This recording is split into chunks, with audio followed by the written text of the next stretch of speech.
Halo Sobat Ura. Waduh, kita hapus lagi yuk. Apoteosis langsung aja gaskon. Mereview sedikit dari part sebelumnya. Zen yang pergi untuk menjemput salah satu gadis pemilik tubuh feminim galaksi harus main kejar-kejaran dengan Chushi yang memang mengincar gadis itu juga untuk diewew. Tapi beruntung sebelum gadis cantik itu diewew oleh Old Ugly, gadis cantik itu sempat diewew oleh Zen duluan. Ya, walaupun adegan ewewnya tidak terlihat, tapi ya tetap aja. Intinya gadis cantik ini telah dijebol oleh torpedo milik Zen. Adegan ewew itu pun disadari oleh Zen ketika ia membuka matanya. Terlihatlah gadis cantik itu dengan pakaian yang compang-camping, khas seperti orang yang baru habis dicabuli dengan paksa. Tapi sayangnya, di sini Zen pun melakukan hal itu tanpa sadar karena doi dipengaruhi oleh gas cinta. Tapi walaupun pasangan muda-muda ini sama-sama tidak menyadari apa yang telah mereka lakukan, tapi di sini ada saksi hidup. Dan yang menyaksikan adegan orang dewasa itu adalah Shu, spirit pedang miliknya Zen ini. Di sini Zen pun juga sempat bertanya tentang apa yang terjadi dan kenapa Shu tidak menolong Zen saat doi terkena gas cinta itu. Ya, alasannya simple, karena di sini Shu berujar kalau apa yang telah dilakukannya dengan tidak melakukan apapun itu justru akan menolong Zen. Dalam arti lain, di sini Shu pun menjelaskan selama Zen terkena gas cinta itu, mereka telah bercinta. Ia membuat gadis cantik ini yang mendengar hal itu membuat wajahnya pun lalu terbakar rasa malu, dan akhirnya di sini Zen pun sempat digampar karena telah merenggut keperawanannya tanpa disadari gimana rasanya. Ya, walaupun mereka tidak lagi menjadi incaran Chushi, tapi tetap saja mereka harus keluar dari tempat ini untuk saat ini juga, karena tidak mungkin bagi mereka untuk berlama-lama di tempat ini. Tapi di sini gadis cantik itu pun menolaknya selama Zen tidak mau berjanji satu hal kepada dirinya. Ya, membuat Zen pun bertanya, janji apa ini? Ya, ternyata permintaan itu hanyalah permintaan simpel, di mana gadis cantik ini hanya meminta agar Zen mau menggendong dirinya karena merasa lumpianya sedikit sakit akibat lecet tipis-tipis. Waduh. Yang pada akhirnya Zen pun mengikuti permintaan dari gadis cantik itu dan hush, mereka pun keluar dari reruntuhan ini.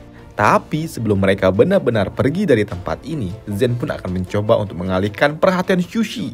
Tapi sebelum mereka berpisah juga, Zen pun juga berujar kalau dirinya akan bertanggung jawab nantinya kepada gadis cantik ini. Hanya saja dirinya kini harus pergi dulu kembali ke Istana Awan. Sedangkan untuk gadis cantik ini, ia dapat kembali pulang ke kota virtual. Dan benar saja, kini Zen pun berpisah dengan gadis cantik ini. Dan sebelum Zen benar-benar pergi, doi juga akan mengalihkan perhatian Chushi dengan cara memberikan suatu getaran serangan yang tidak berarah, dan itu juga berhasil memancing seekor monster untuk muncul, dan itu berhasil mengalihkan perhatian dari Chushi. Dan itu juga berhasil membuat gadis cantik ini dapat kembali ke kota asalnya. Tapi sayangnya, di sini gadis cantik itu pun yang ingin pulang, doi harus melewati sebuah kota kecil lainnya. Dan di sini gadis cantik itu pun ingin mampir sejenak untuk bertanya kemanakah arah kembali ke kota virtual. Tapi ketika ia tiba di kota kecil ini, ia tidak menemukan apapun. Doi hanya menemukan segerombolan para bandit mesum. Para bandit mesum ini pun juga mengatakan kalau saat ini kota virtual, kota yang dituju oleh gadis cantik ini telah hancur. Dan lebih baik gadis cantik ini ikut sama Om aja, ujar salah satu Old Ugly. Dimana Old Ugly itu juga sedikit brutal dan mencoba untuk menghap gadis cantik ini. Tapi begitu si kampret itu mencoba untuk mendekat, bam! Doi pun dihantam dan diledakkan oleh gadis cantik ini. Ya, walaupun sebagian besar para kampret itu dapat menghindar karena memang para kampret itu juga seorang kultivator, di sini gadis cantik itu pun tidak akan melepaskannya begitu saja. Dan benar saja ketika ia mengangkat tangannya ke udara, di atas sana ada ribuan pedangki yang siap untuk membantai para kampret-kampret mesum itu. Dan begitu serangan itu dilepaskan, tamatlah sudah riwayat dari para kampret-kampret yang tidak berguna itu. Lantas mendengar kalau kota virtual dari para kampret yang mengatakan kalau kota itu telah hancur, kini gadis cantik itu pun memutuskan untuk pergi aja ke Istana Awan. Karena di sana doi dapat bertemu kembali dengan bebeknya Zen. Ya, cewek memang gitu boy. Belum dianuin itu songong, jual mahal. Sekalinya udah kenal sama Anu, langsung lagi. Oke, lanjut. Sedangkan untuk Zen sendiri, begitu Doi sampai di mana titik koordinat Istana Awan berada, sungguh terkejut dirinya karena ternyata di tempat ini tidak ada Istana Awan. Karena seingatnya Istana Awan ada di tempat ini, lah kok hilang. Tapi di sini Zen pun juga tahu pasti Istana Awan memang dataran yang melayang, pasti telah dipindahkan oleh Ning Yudi yang merupakan raja di tempat itu. Tapi kenapa Di memindahkannya, itu juga Zen tidak paham. Dan di sini Zen pun juga sempat berpikir apakah Di sedang terluka. Lantas karena Zen tidak dapat menemukan di mana posisi letak Istana Awan berada, Zen pun memutuskan untuk pergi ke kota Yunhai, di mana kota ini adalah salah satu kota yang ada di bawah pelindungan dari Istana Awan. Namun ketika Zen datang dan mencoba untuk bertemu dengan salah seorang tetua, Doi pun sempat dihentikan oleh salah seorang penjaga, di mana penjaga juga bertanya, berasal dari manakah bocah yang ada di depannya ini? Iya, di sini Zen pun berujar kalau ia adalah Luo Zen yang berasal dari Istana Awan. Lantas ketika Zen berujar kalau Doi ingin bertemu dengan salah seorang tetua, Doi pun sempat dihentikan oleh salah seorang penjaga yang berujar kalau tetua sedang tidak ada di tempat. Dan itu juga sempat membuat Zen sangat kesal dan ingin menghajarnya.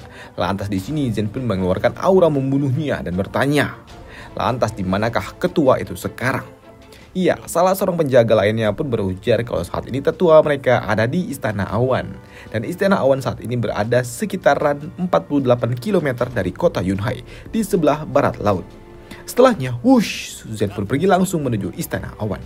Dan benar saja, tak lama setelahnya, Zen pun akhirnya menemukan Istana Awan. Tapi setelah melihat lebih dekat, Zen pun juga cukup bingung. Zen juga merasa kalau ada yang aneh dengan Istana Awan. Kenapa tidak ada seorang penjaga? Dan kenapa tidak ada yang menyambut dirinya datang? Maka dari itu Zen pun memutuskan untuk masuk aja langsung secara paksa. Sedangkan di Istana Awan sendiri saat ini terjadilah suatu pemberontakan di mana usaha kudeta itu dilakukan oleh si kampret ini. Di mana Doi ingin mengambil alih kekuasaan dan berniat untuk mengganggu kultivasi Di yang sedang dalam masa penerobosan ke ranah limbo. Ya, Doi ingin melakukan kudeta dan mengganggu kultivasi Di karena Doi merasa kalau kepimpinan Istana Awan tidak sesuai dengan warisan zaman dulu. Karena seharusnya pimpinan dari Istana Awan akan selalu diwariskan kepada salah satu keluarga besar dari pendiri Istana Awan itu sendiri. Dan sejarah itu ternyata berubah ketika nenek seksi Jadi menjadi seorang pemimpin Istana Awan. Karena Doi merupakan murid jenius yang sungguh luar biasa yang tidak ada yang dapat melampaui kehebatannya. Serta statusnya yang merupakan murid dari pimpinan terdahulu memaksa si nenek cantik itu harus menjadi pimpinan dari Istana Awan. Dan itu pun juga mulai berlanjut hingga detik ini. Dan terpilihlah Di yang bukan merupakan anak dari salah satu pendiri keluarga Istana Awan. Maka dari itulah di sini si kampret ini ingin mengambil alih kekuasaan Istana Awan selama di dalam masa rapuhnya di tengah-tengah kultivasi penerobosan. Tapi dalam usaha kudeta itu, Ning Yudi ternyata ia dilindungi oleh salah seorang murid berbakat lainnya, yaitu Huang Tianming. Bahkan di sini bocah Tian pun tidak segan-segan membantai para kampret-kampret yang mencoba untuk mendekati kamar dari Ning Yudi itu. Namun sayangnya karena di sini para pemberontak itu terdiri dari banyak sekali kultivator, memaksa Hua Tian harus bertarung mati-matian dan ia juga dibantu oleh beberapa orang yang merupakan teman-temannya dari Luo Zen. Mereka berempat di sini harus saling melengkapi dan juga harus bertarung bersama-sama untuk mengalahkan para kampret-kampret ini karena memang mereka sungguh banyak dan itu juga cukup menyulitkan serta melelahkan. Bahkan ketika Huang Min ingin dieksekusi karena telah mengganggu upaya kudeta, di sini bam! Pedang yang digunakan oleh si kampret itu dapat dihentikan dengan sangat mudah oleh seseorang. Dan jelas orang itu adalah Luo Zen. Di sini, di hadapan semua orang, Zen pun mengumumkan kalau dirinya telah pulang. Yang membuat si kampret ini sungguh panik.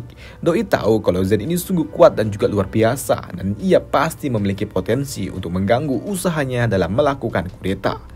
Dan itu pun juga membuat si kampret ini meminta kepada seluruh pendukungnya untuk segera menghajar Zen bersama-sama. Namun sayangnya para kroco-kroco itu bukanlah tandingan dari Luo Zen. Di sini Zen pun juga tahu kalau dalang di balik kudeta gila ini pasti adalah si kampret tua ini. Dan begitu melihat Zen yang tiba-tiba saja muncul di depan mukanya, Doi pun mencoba untuk melarikan diri sejauh mungkin dari Zen.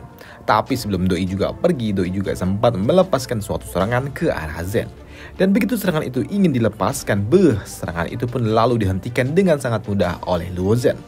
Di hadapan semua orang, Zen pun juga berujar kalau dirinya akan menghukum si kampret tua ini sebagai perwakilan dari Ning Yudi dengan cara memberikan hukuman mati. Ya, di sini si kampret tua itu pun tahu kalau Zen ini sungguh kuat. Maka dari itu, di sini si kampret tua itu pun akan mengangkat Zen sebagai raja selanjutnya jika Zen mau membantu dirinya melengsarkan Ning Yudi dari tahtanya. Tapi sayangnya di sini Zen pun tidak tertarik sama sekali dan langsung melepaskan suatu serangan sederhana yang harus ditahan oleh si kampret tua itu dengan sekuat tenaga. Bahkan kini si kampret tua itu pun melakukan suatu inisiasi untuk menghajar Zen. Tapi sayangnya hal itu tidak berguna ketika Zen melepaskan counternya dapat menghancurkan tombak si kampret ini. Dan ketika Zen melakukan serangan ke arah si kampret tua itu, pedang milik Zen ternyata berhasil menembus tubuh dari si kampret tua itu, yang memastikan kalau si kampret tua itu bakalan mampus. Dan itu juga mengakhiri peristiwa pemberontakan ini. Setelahnya, Zen pun bertanya kepada salah seorang tetua tentang apa yang terjadi dan kenapa bisa-bisanya para kampret ini melakukan pemberontakan. Ya, di sini Pak Tua itu pun menjelaskan kalau saat ini Di sedang melakukan kultivasi dan tetua jadi juga saat ini sedang pergi menjalankan misi. Dan hal itu pun dimanfaatkan oleh para kampret-kampret tua ini untuk melakukan pemberontakan.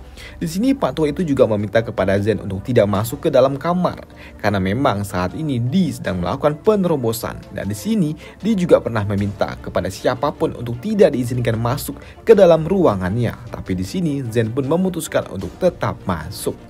Dan ketika ia masuk, sungguh terkejutnya dirinya karena ketika ia melihat ternyata Di sedang melakukan penerobosan kultivasi.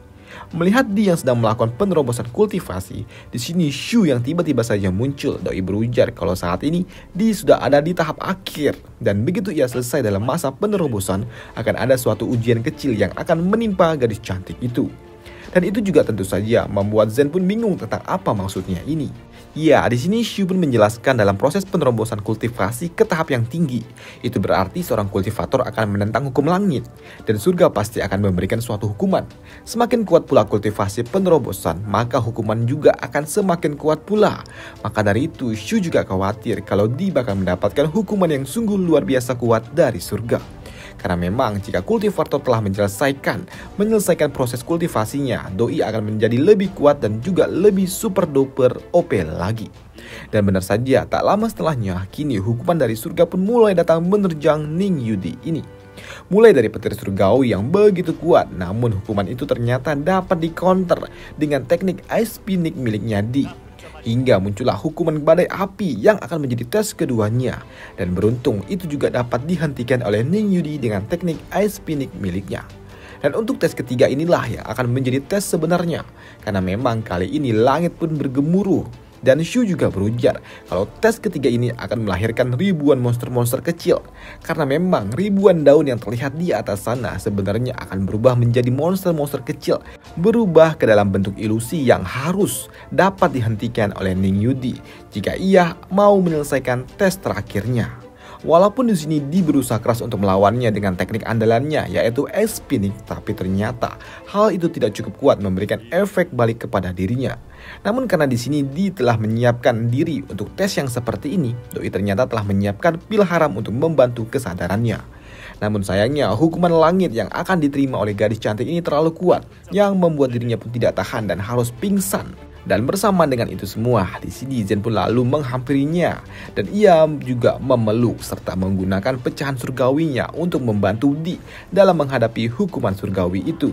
Setelah Di menyelesaikan proses hukuman surgawi, di sini Zen pun memberikan pil haram miliknya juga untuk dapat diberikan kepada Di dan ia juga membantunya dalam proses pemurniannya.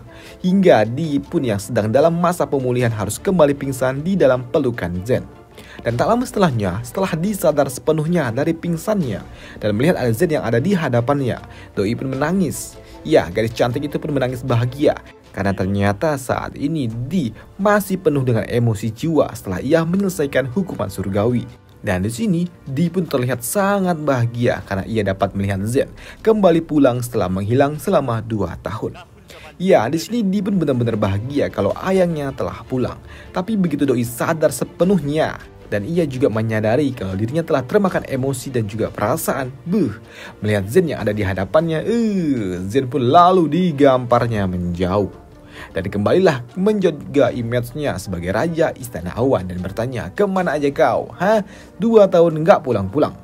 Dan di sini Shu sebagai spirit pedang dan juga seorang wanita, Shu pun tahu sebenarnya apa yang dirasakan oleh di dalam hati kecilnya. Dan tak lama setelahnya, kini muncullah beberapa orang kroco, di mana salah seorang kroco pun melaporkan kalau saat ini ternyata di luar sedang terjadi pemberontakan. Ya, mereka pun melakukan pemberontakan selama raja mereka atau Ning Yudi ini melakukan kultivasi. Dan tentu saja hal itu mengejutkan Ning Yudi ini. Dan tak lama setelahnya, Di pun keluar dari dalam ruang pengasingan atau kamarnya dan melihat ada pergerakan dari Istana Awan, membuat mereka semua, para kroco-kroco pemberontak yang ada di bawah sana, mereka mengira kalau pemberontakan telah berhasil. Bahkan mereka menganggap walaupun mereka mendengar kalau Luo Zhen telah kembali, tapi tetap saja hal itu tidak mungkin bagi Luo Zhen untuk dapat menghentikan pemberontakan itu. Walaupun salah satu di antara mereka ada yang merasakan firasat buruk juga. Dan untuk memastikan pemberontakan itu telah berhasil, di sini para kampret-kampret itu pun mencoba untuk melihatnya secara langsung dengan terbang langsung menuju Istana Awan. Dan begitu mereka mendekati Istana Awan, mereka pun merasakan kultivasi seorang master yang ada di ranah limbo. Dan begitu mereka melihat lebih dekat, terlihatlah di sini Ning Yudi telah kembali bangkit. Dan itu tentu saja mengejutkan bagi para pemberontak itu, yang membuat dia melihat kehadiran para kroco-kroco itu meminta kepada salah seorang tetua untuk memanggil orang-orang itu untuk segera menghadap kepada dirinya. Di sini Di pun juga paham akan sejarah dari Istana Awan yang terdiri dari 4 keluarga besar yang telah menyatukan kekuatan. Tapi di sini Di juga berujar kalau dirinya tahu kenapa 4 keluarga itu mendirikan Istana Awan, yaitu untuk membuat 4 keluarga besar ini terus berkembang menjadi lebih kuat lagi. Tapi hal itu pun tidaklah mungkin terjadi jika memang tidak melibatkan kultivator luar seperti dirinya ini. Jika memang mereka ingin berkembang dan menjadi lebih kuat lagi, maka mereka harus berkolaborasi dengan kultivator luar. Dan saran itu pun diterima oleh para kroco-kroco. Tapi di sini Di pun juga tidak menghilangkan rasa kesalnya. Dan ia sebagai seorang raja dari Istana Awan, di sini Di pun juga memberikan suatu hukuman kepada para pemberontak itu. Maka dari itu di sini Di pun memberikan hukuman, yaitu hukuman mati kepada para pemberontak.